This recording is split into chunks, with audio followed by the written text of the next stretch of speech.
Just like that, we're live. We're live. Woo! Made it another week. Somehow. And hopefully our audio is good. And I'm not too quiet, but also not completely if anything, overloaded. You're actually louder than me this week. Okay, sweet. I can get a word in. Oh, you're gonna get lots of words in. I just took 3 ibuprofens, so let's see how this week goes. Back sore from fixing up machinery. Heavy machinery. Very heavy in comparison to like me, which is astoundingly heavy. Speaking of heavy, we have a heavy topic here if you are a Terraria fan and a Stadia fan. Unfortunately, Terraria will not be on Google Stadia due to some issues between the, I guess, lead developer and, well, Google. Yeah, it's kind of sad, actually. Back sore from yeah, but it's a good thing to talk about, which we'll do. Well, we'll actually tech about it. We're gonna talk about all these topics on this list. Speaking of teching about it, I'm actually a little bit hungry. But you know what? Google doesn't want to track you with cookies in the future. I don't know what that segue was. We're allowed to eat on the show now? I've been watching more Linus videos recently. There we go. Linus Tech Tips videos. His segues, definitely, I appreciate them because I can kind of identify with them now after doing this stream for a while and having kind of segues that just really don't like that last one. Speaking of segues that don't, E3 pushes forward with plans for a digital 2021 event. Did they have a 2020 event? I think it got canceled altogether. Yeah, I do think it probably got canceled altogether. But this year, they're pushing through, and it's just going to be digital. Which honestly, you know, I definitely understand the attractiveness of going in, but we'll tech about it. Yeah, should probably not go too in depth into the topic. Yeah, anything that happened in 2020, or CES 2020. Yeah. But to be fair, I don't remember anything that happened in any CES ever, so. Oh, well, CES 2020 happened January 10th, so it was pre-pandemic. Okay. Gotcha. Okay, gotcha. Speaking of things I don't really follow, monetize your conversations with Mark Cuban's co-founded new podcast service. That was CES that happened in January 10th, not E3. Okay. Yeah, you said CES, but I guess, yeah, you were thinking, yeah, this is going to be E3. Other big event, right? Yeah, one of the other big events. I think there's like one more big tech event, maybe. Okay, E3 was canceled for 2020. Okay. All right. Anyways. Speaking of things that hopefully aren't canceled, my ability to watch videos on my internet. Ookla is trying to add features to a speed test. Can you stream videos on your internet? So this is more of a me ranty one than anything. Okay, gotcha. About how, you know, numbers work, I guess. It's not a hard idea. I mean, numbers can be difficult, especially once you start adding letters. Ask me how I know. Uh-oh. No, that's fine. Okay. Taking a math class this semester. You're allowed to drop it. Math? I know, right? The math class, it's not hard if you're watching but Professor. It's very time consuming in my experience. Anyway, how private is too private? Microsoft repos are now baked into the Raspberry Pi OS. You like that wording right there? I did that. Into the Raspberry Pi. That actually, yeah, that works really well. I'm going to be interested to hear your opinion on this. It's probably not controversial. It's okay. It's pretty understanding. Cool. Yeah, okay, good. Because I was about to say.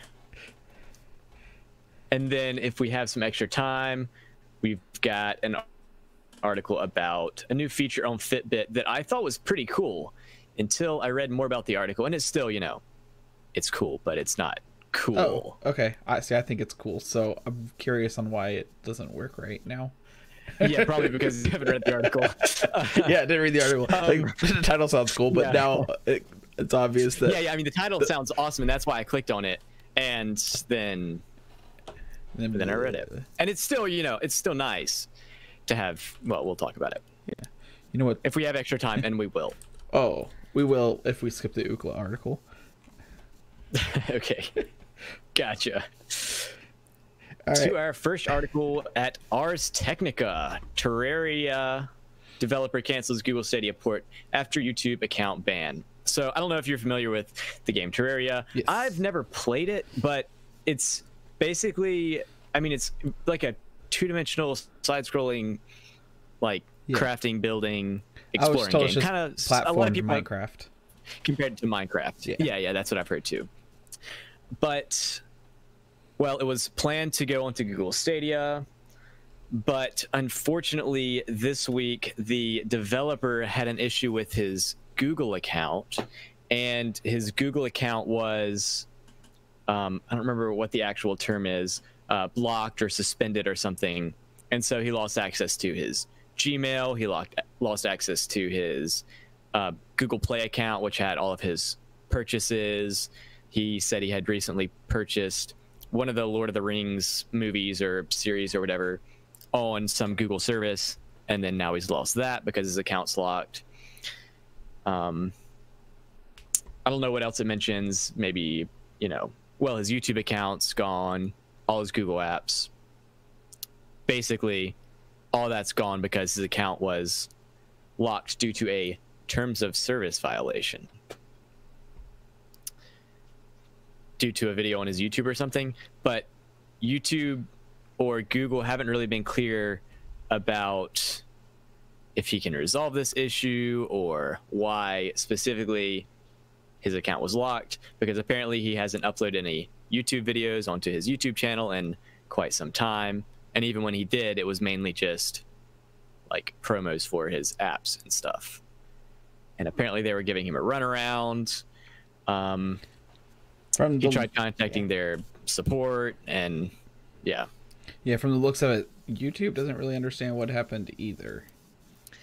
Yeah, and it says like he went to try and get support, but he obviously couldn't go through his Gmail account because it was locked. He went on Twitter or something, and they suggested to use Google's account recovery system.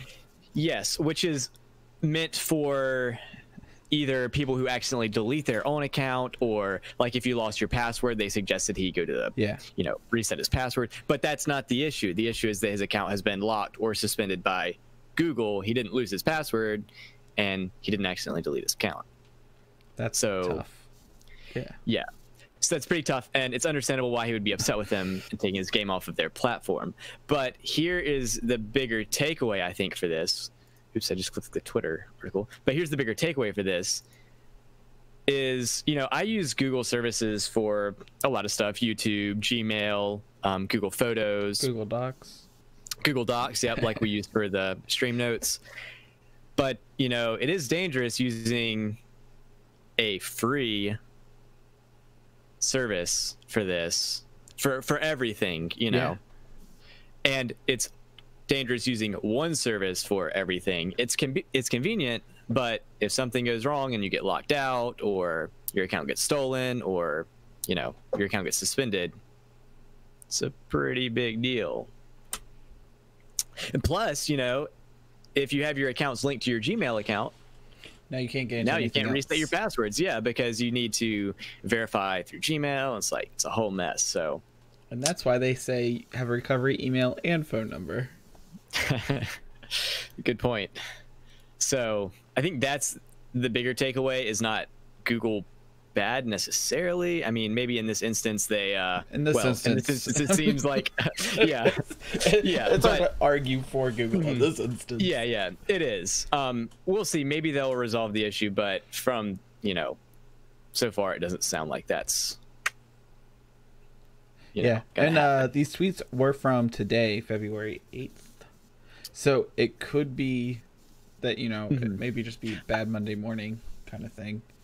And yes, I do think he said it's been going on for like 3 weeks. Yeah. So in the 4th paragraph, it says Spinks, the developer, says his entire Google account has been down for 3 weeks now, and Google has done nothing but given me the runaround. And you can view the quality of Google's support on Twitter for yourself, because YouTube support declined to actually go like privately discuss the issue with him, but they just responded to him on, I guess, the public tweet or whatever. So quite unfortunate for him. No kidding. How long have we been live for, talking about that one topic? Oh, long. You went pretty hard on that. Yeah, but again, the bigger takeaway here is don't put your eggs in one basket. So, in my opinion, and yeah, Google's not like this, what is it, benevolent, company that's always got your best interests in mind. So, just use their service with a grain of salt, if that's a saying. Yeah, right. Now, this is interesting. Following that on, how hard it is to get Google and YouTube to help you, and now Google is like, oh, but we'll watch everything you do. Why do they do that? Because it helps their bottom line? Yeah, helps it. Hey, look at that. Do we want to sign up? 204,000 people also signed up. Allow cookies. Click. Can we disallow cookies? 34 cookies in use. I really don't want to go through them because it might actually show something valuable. That would be very tragic, right? This is from rawstory.com, whatever this website is. But it was on Google News, so it must be real. Google moves away. You must not be using the Australian version of Google, right? Oh, no kidding. You had to be there to know that one. Yep. Watch last week's video. Move away from the diet of cookies to track users. So I got a little confused on this one at first, and then I realized that it's just technology moving forward continuously. Yeah. And cookies will be pushed out, which I think is a good thing from a person who has to deal with end users all day. The nicest way to put that one. Yeah, I'm actually kind of curious as how they're going to go about this, because this article doesn't really go into it, probably because it's a deeper, it's probably a pretty complex and technical explanation. I can't even pronounce what the acronym stands for. So instead of using cookies, they're going to track you, it's going to use a thing called FLOC, which is Federated Learning of Cohorts. Yeah. See, those are 2 out of 4 words. I know. Yeah. And is that really a word? It's not even capital in the acronym. So does it really count? But it is in the acronym, so we got that going for us. Yeah. So it doesn't really dive into what they're going to replace it with, but one of the articles I read about this, I think it might have actually been a different website, but they said that Firefox and one other browser were already using something other than cookies. Might be Brave. So it might be Brave, although I'm wondering if Brave and Edge, since they're built on Chromium. Oh, you're right there. How that will work, Oh, actually, no, they do kind of talk about how they're going to do it. Something about on-device processing to keep web history private on the browser. So maybe it's like a feature that's actually built into the browser, and rather than sending your cookie to Google with every request to pull up an ad or to the third party. And the benefit of that could be it could have some type of account encryption on it. So you don't have a middleman attack then. But then, someone can just sit there at Google and look at your data. So yeah. So might be good. I mean, I guess I'm not all that familiar with how cookies are used for ads. I kind of understand it, but I almost don't even see the problem with using cookies for it. I guess I don't know how much data that actually shares with the third-party advertisers. So, but yeah. So one of the big things that I liked about this is that Google's doing one of the things that Google does best, which is rebranding something. Yeah, true. Well, they do it enough, right? I'm surprised it's still called YouTube at this point. And no, I mean, go ahead. The benefit of them switching from cookies to Flock is that I get a lot of customers that come to my store and they say, hey, I've already deleted all my cookies, deleted my browsing history, I've defragmented the hard drive, and I run a virus scan and it's still slow. And I'm like, well, 3 of those things don't speed your computer up anymore. Yeah. Like, deleting your cookies isn't a good thing anymore. But that's a hard thing to explain, that like if you delete your cookies, it's just gonna re-download when you visit like Facebook again. Facebook's just gonna get them again. Yeah. Like I don't think you understand how that part works.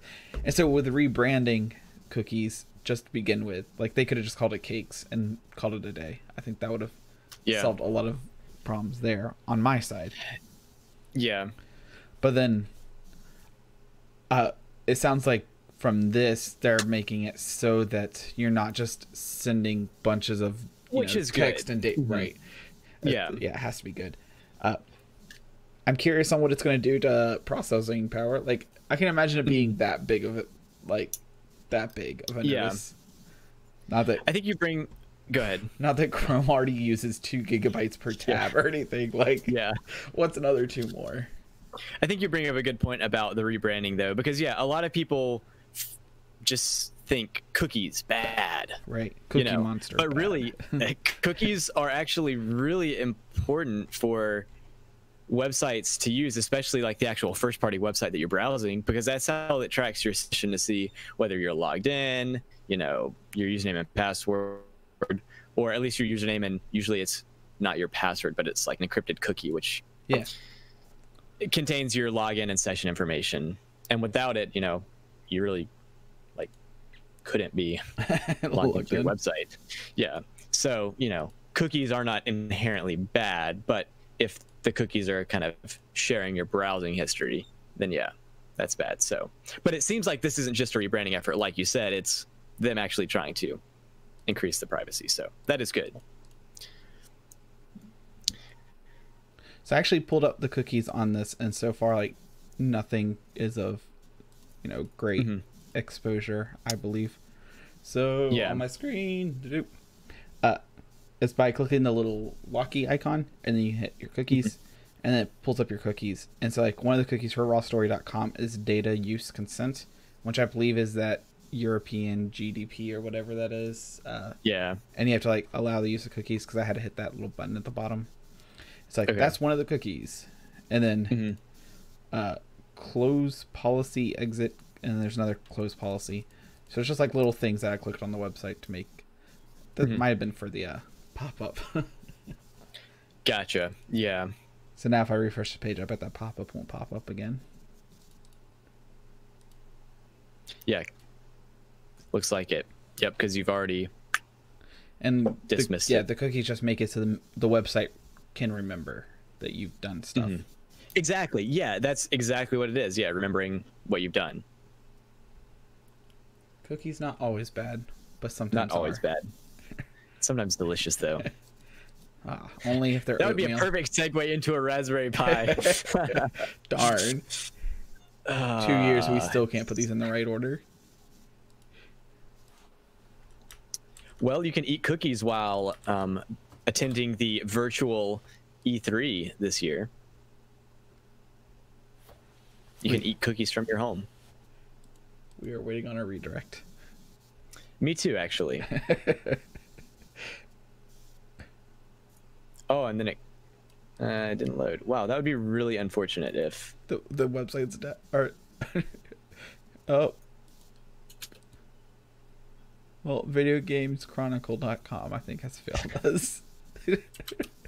I was like, I can't even talk about it. I wonder if The Verge has a topic. How embarrassing, videogameschronicle.com. You know what website's not down right now? The Verge? Nephewtech.com. Oh. Nice. I still have the SSL installed, so you still get a warning that it's not a safe website. But it's still a safe website. I just want your cookies. Oh, I have one cookie active on my website. It doesn't actually say anything. But do you have it connected to whatever Google's like not activity tracker, but I have some type of little tracker thingy, so it shows like this person used Firefox. How many users? Yeah. I bet that's what that cookie is, like storing like when you revisit the website, then it knows you're not a new unique user, but you're, just a user that's visited before. Huh. All right, well, here's another link to that. It's a really weird paste, but okay. Super bold. Oh, look, it works. Yep, so this article is from Paste Magazine. Man, we are really getting the what's weird that word? Websites. Weird websites, expanding our horizons. Yeah. And it does mention that, last year's show was canceled due to, well, obvious reasons, but it's back. So I wonder how many people generally attend E3 and how many people watch online anyway already. Okay, that's a fair one. I wonder if it's going to even be in a single building, if it's all virtual. Yeah, good question. Are they going to make the vendors all show up at the same space? That way it could be like the one performance stage or something for like the main event. Mm-hmm. And then I would be curious if there's only going to be like one continuous stream, or if they're going to have like the main stage live stream and then multiple live streams for the different stages or something. Mm-hmm. Yeah. Because if I remember right, E3 is more of like a booth thing where you can just like walk out and see all the different electronics booths. So like Samsung has a booth, Sony has a booth. I believe that's E3. It might be the other one at this point. I feel like that might be CES. Okay. But I was actually about to ask you the same question, because for one of them, whichever, and I'm pretty sure CES, they have a lot of demos and stuff, like if they're working on a new console or they have a new phone or some kind of new consumer technology, they have booths out which they'll actually allow you to mess around with, or Marcus Brownlee will go and shoot a video on it, or any of the other big tech YouTubers might go and make a video about a new product. And for that, it really does make a lot of sense for it to be in person. But for a presentation thing where development is doing a preview of their video game and not allowing any like demos or whatever it is, or if it's not actual hardware, if it's just videos of them playing a game or them playing a game, it makes a lot of sense for it to be virtual. Okay, yeah, it does. Yeah, from the images I just looked at, it does look like it is just a stage and nothing much more. Okay, cool. So hopefully that won't really be too big of a deal for them. Certainly better than not having it at all. Yeah, that makes it a lot easier than having the other option of a bunch of different live streams all at the same time. I don't see it immediately, but I wonder if you have to pay to view it. Oh, I didn't even think about that. Because sure, you have to buy a ticket. But interesting to see how they play that out, because they do still need to, make money, I assume. Making money is probably nice. Probably nice.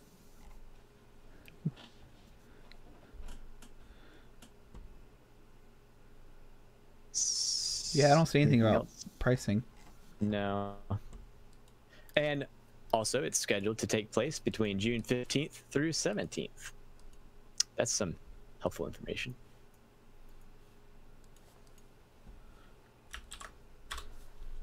So this article is pretty interesting, to me at least, and it's about. You know what else is interesting? Oh, monetizing our conversation right now.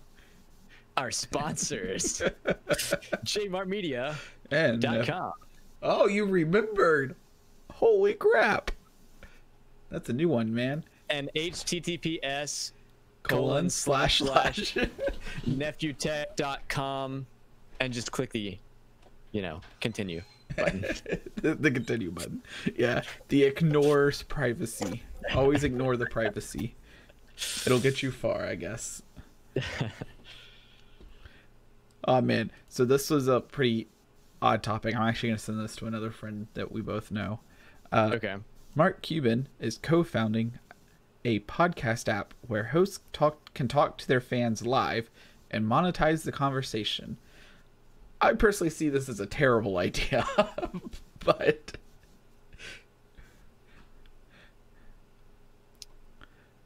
I'm curious if you also see this as bad. So I mean, I guess it sounds great monetizing your conversations, but what does that mean? Right. So the things I'm worried about with this is hosts can talk to their fans live. I can pull this up actually. There it goes. Okay. I mean, we're talking to our fans live. Right. The downside is you don't know what your fan is going to say live. So so it's like they can call in and actually. Yeah, that's what it sounds like. So like, gotcha. You could just be like, and that is like on some things. So you can have a stream and you'd be like, all right, here's my Skype name. This is what they did, way back. Mm-hmm. Skype name, add me and then I'll join you in on the live show. Mm-hmm. And like we could do that now with Discord. I'd be like, Discord. Yeah. Mm-hmm. Hey, you want to join us real fast? And then call someone in. Or you just do what everyone else does and just hold the phone to their microphone. Yeah. But I don't know if I would trust a random stranger to say whatever they wanted onto a live stream with my face on it. That's an interesting question and something that I've actually thought a little bit about. Primarily because when I'm driving in my car, I don't play music off my phone. I actually listen to the radio. I know, right? What? I know. Yeah. It's this device built into the car that listens to radio signals or something like that. I don't know. But anyway, a lot of times they'll have contests or something on the radio, or you can call in and tell a story. So they just have random people calling into the radio station. But it's not live. And it's live, but it's probably got a 10 to 15 second delay, enough to stop which it. You could do on a live stream too, and that would keep the ironically enough the fireside off of Mark Cuban. Yeah, and because then he wouldn't be responsible. But like right now we have like a 8-second delay, I believe, going on. Mm-hmm. And so if we did call someone in, I would have 8 seconds to figure out how to make it not go live, which is easy enough. There's a giant X on the side of the screen over here that would kill it pretty fast. Yes. Yeah, I'm not sure how the whole buzzer thing works as in buzzing out. Yeah. Inappropriate language on not even just the voice, but what on the video too. Yeah. So like several people have posted, I'm sure if you look it up, with the pandemic happening and all the what are they called, news hosts, news anchors, whatever, are doing it from their house, and they have the webcam up or a camera up, and then you see something not completely appropriate for the news channel up on like a bookshelf. Yeah. And it's like, what if I don't catch that while I'm live streaming with someone, and there's like something not fantastic on their background. Yeah. It'd be interesting to see how fans are selected. Yes. And also, the internets can be filthy. A weird place. So I feel like on the radio station, it's kind of limited to a local area. There's less of an audience. And like, for some reason, I guess people just don't cause issues when they're calling into a radio station. But I'm wondering if it would be different with a different generation. Yeah, because it probably is a different kind of age group demographic that listens to radio versus the internet. It's like I'm kind sure of it is. why is that? I'm pretty certain it is. Yeah, but like, why is it so different on the internet versus the radio? I guess that's it. Just the demographic difference in terms of age. The other interesting part I would see is if this makes podcasting easier. If it lowers the bar for entry even further, how many people are willing to pay to listen to your conversation with your friend? I find it very, very, very, very, very low. So I think this might crush a lot more people than it would actually help. Like, it's a good idea, I guess. I really don't know. But it might also not be a great idea for, like, people's morality.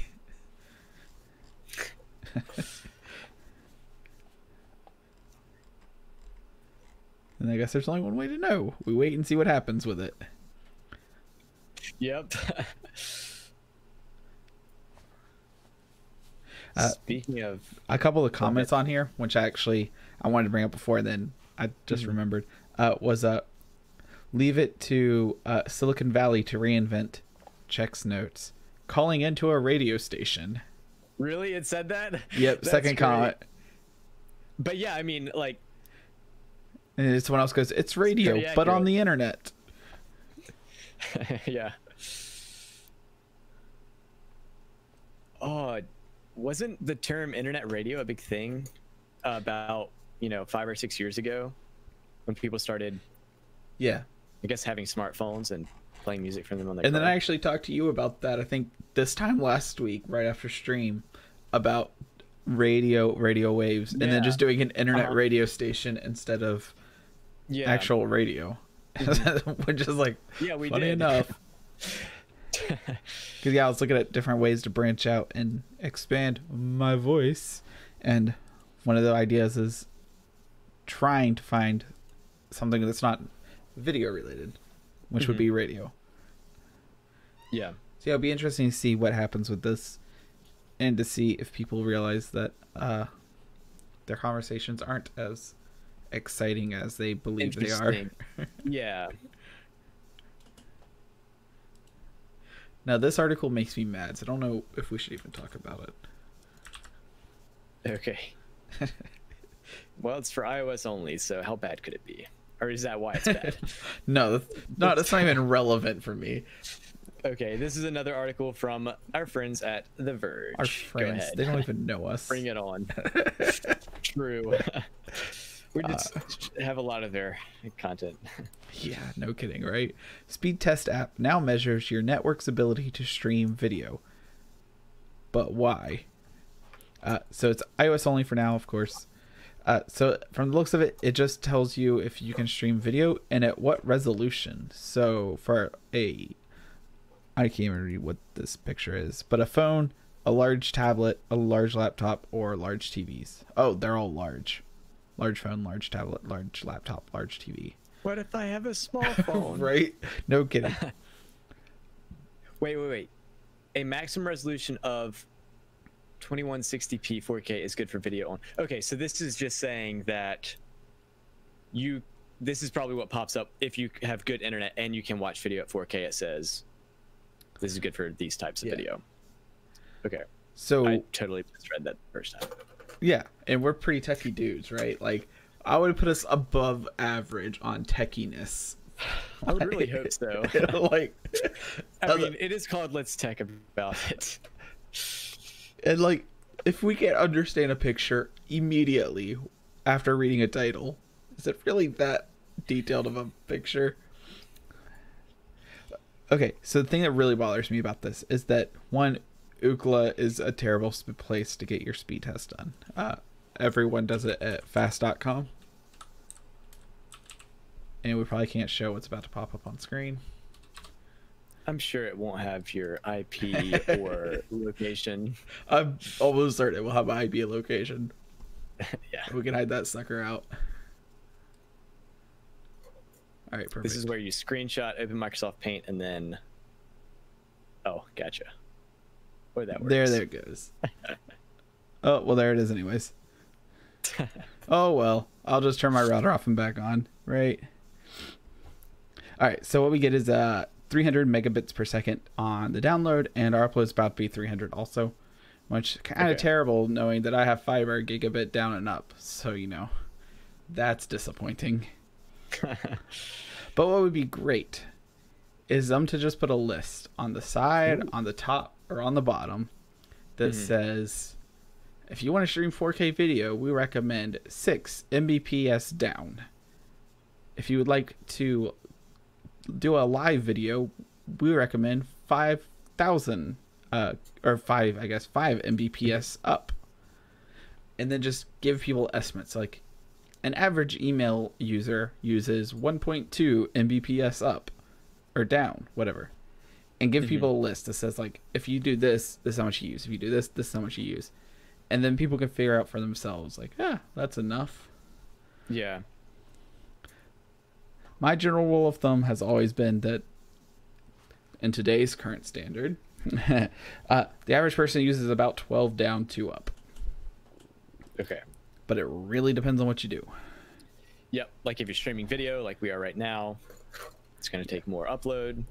If you've got multiple people watching videos down, you're going to need more download.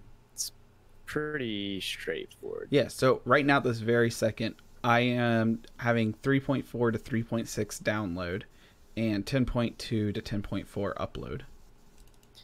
So the reason he's having such high upload is because he's streaming 2 streams right now, his stream and my channel stream. And the reason he has so much download is because he's getting my video from, you know, a video chat. Yeah, I'm getting your video, and then I'm also watching our video on the YouTube live. Okay, gotcha. But yeah, most people don't have a video chat, a YouTube video, and 2 live streams going at the same time. So it's kind of a heavy usage case scenario. Yeah, a little bit. So, I don't know. I find it aggravating that the best UI is a simple UI with just like the facts listed. Yeah. Honestly, though, I think that's what they're trying to do, but rather than you have to find it on a graph, they're making the pop-up, which I guess they think is more easy to understand for a less technical user. So it looks like it has 21.6, or is that just 2160? That's probably 2160, I think. I was trying to see if we can see the download speed in the back of the phone picture. Oh, gotcha. Doesn't quite look like it. True.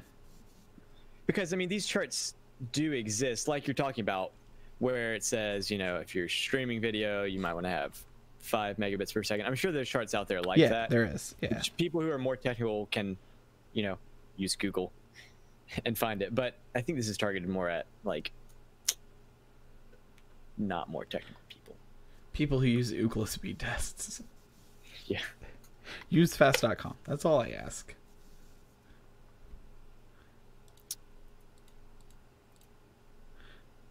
So this one was pretty interesting. I had to add it in there because I've started getting heavier into Raspberry Pis. Yeah, definitely. So it starts off with a very intimidating headline. Raspberry Pi OS added a Microsoft repo. No, it's not an evil secret. So this was actually in the doc last week, I believe, and we just never got around to it because or 2 weeks ago or something. I don't know. It's been around, and then finally it's been like cleared up, so they understand what's happening. Gotcha. So a repo is just the thingy that you can add to pretty much anything, and it's just a library, essentially, from my understanding. Yeah, repo is short for repository, which I don't know actually the definition of repository, but it's like somewhere that you store place, I think is the actual, similar to the dictionary, you know. It's like a storage unit, kind of. It is, yeah. And oftentimes in software, a repo refers to a place that you're storing code. Yep.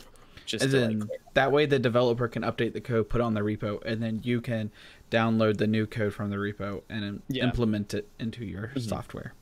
Yeah. So my Raspberry Pi, when just sitting on the floor, turned on, right? It's the best place for them. Runs Pi OS, Raspberry Pi OS. It's like Debian Pi or something now. I have no idea what it's called anymore. And apparently a Microsoft repository has been added to it. and a lot of people seem to be super upset with it. But I think everyone's finally calming down about it, which is nice. So they added it by default because the repository is mostly for Microsoft's Visual Studio Code development environment. Apparently, that is one of the main things people install on PiOS is the Visual Studio environment. And so they just implemented the repository in there so that you don't have to. I think they call those features. Yeah. Was that it was some kind of... Your mic's cutting out. Uh-oh. All right. Oh, man. It looks like my... We're going to give you a quick second. Okay. Oh, no. All right. Can you hear me now? Oh, I can. Okay, cool. Let me know if you can't hear me at some point. All right. Yep. What's the term where you can't uninstall the software that comes on the machine by default? Bloatware. Bloatware, yeah. I think what people are worried about is that this is some kind of Microsoft bloatware. But really all it is, it's not even an application that's installed on the device by default. It's just some kind of code that makes it easier to install Visual Studio Code on your Raspberry Pi. Yes. So somewhere in here it mentions a command called apt-get code, like apt space get get space code. And apt, I forget what it stands for. It's like application packaging tool or something, and it's very commonly used across it's very commonly used across lots of Linux distributions or operating systems, and it's the way that you generally install software on a Linux machine. And so all this is doing is make it where you can easily install Visual Studio Code in a one-line command in the command line, as opposed to having to go in to the website and like the Microsoft website, downloading the code, probably unzipping it, and then running the installer. Yes. And then the other big thing that people are scared of, which it had me on the worry side until I read this article. I was like, oh, this is it, was the telemetry pinging, because someone had posted that there was constant pinging to a Microsoft server. Okay. And it looks like that they figured it out. The pinging was just to see if the repository had an update, to let you know that there's an update for your stuff. So that's all it is, was update pings. So if you have VLC installed on your computer, you know what that looks like. Yeah, for sure. But yeah, so it looks like the telemetry data, which is not really telemetry data at that point, because I'm pretty sure in order for it to be considered, we can actually find out, to be considered telemetry, it has to be personal. Okay. Which, I mean, I guess the version of software you're running is technically personal, but it's not identifying. I mean, a billion people probably run the same version of software. But then a million people are probably also, the same skin tone or the same height or use the same browser. So I don't really know what telemetry data is at that point. Yeah. So in my opinion, not a big deal, but I guess I can kind of understand why people were initially worried. Yeah. And then this article also mentions a way that you can disable this ping to Microsoft server. If you go into your etc/hosts file, you can set packages.microsoft.com to point towards your local port. So whenever it tries to make a request to Microsoft server, it actually goes to your own computer and fails. Yep. So if you're really worried about it, unplug it from the internet. Yeah. Not that hard. Like, how I update my thing? I plug it in real fast, get all those updates, and then just unplug it again. We're actually doing this live stream off the internet right now. Technically. Not really. Kind of. Kind of. You know what's kind of also? Fitbit. Fitbit is kind of. Yeah. So originally I saw a news article about this topic, and then I clicked the actual source and went to the actual article on blog.fitbit.com, straight from the source. So anyway, Fitbit has added some blood glucose trends charts to their fitness app, or to their Fitbit app, and it'll allow you to look at your blood glucose, which is basically your sugar level of your blood. That would be really good for diabetics, right? Exactly, yes. It is very good for diabetics because they have to be careful with that. Like, if there's one thing I know about that, is that's like the only thing they care about. Yeah, blood sugar. And I was actually looking into it a little bit recently just because, well, because I saw this article. Cool, because I don't fully understand it.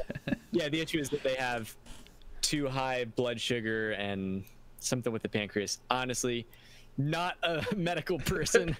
Wait, you're not? And also don't have diabetes, so I'm just not familiar with it.